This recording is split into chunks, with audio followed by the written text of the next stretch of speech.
Continuity of the Parks by Julio Cortázar. Third. I had started reading the novel a few days earlier. He left it for urgent business, opened it when he returned by train to the farm.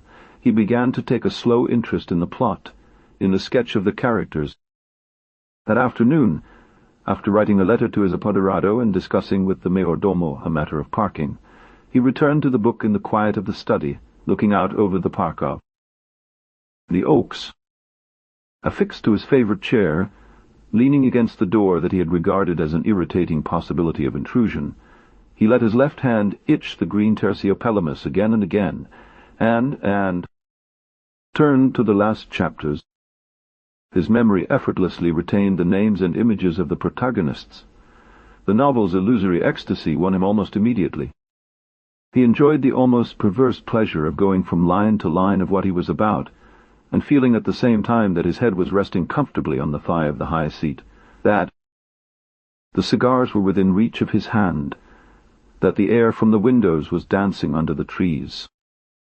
Word by word, absorbed by the discordant scream of the heroes, letting go of the images that merged and took on color and movement, was testimony to the last encounter in the mountain cabin. First the woman, a reedy one, now the lover, a face mutilated by the sting of a branch. He admirably re-established her blood with his kisses, but he refused the bribes, had not come to repeat the ceremonies of a secret passion, protected by a world of dry leaves and hidden paths. The tiger fought against his chest, and under the tiger's chin the freedom slipped away. An eloquent dialogue raced through the pages like a river of serpents, and it seemed that everything had been decided from ever. Even those afflictions which encircled the body of the lover as if wishing to keep it and discourage it, abominably drew the figure of another body which was necessary to destroy. Nothing had been forgotten. The scribbles, the arrows, the possible mistakes. From that hour on every moment was minutely assigned its use. The sloppy double pass was interrupted only to allow a hand to scratch a finger. He began to shiver. Without looking up, hurriedly at the task that awaited them, they parted at the door of the cabin. She had to follow the trail that went to the north. From the opposite side he turned back for a moment to see her run with the hair tangled.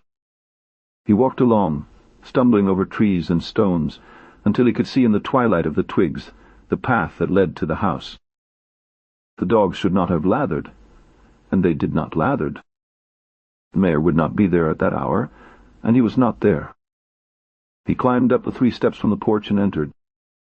From the blood gurgling in his ears came the words of the woman. First a blue room, then a gallery, a carpeted staircase. Above, 2 doors. Nobody in the first room, nobody in the second.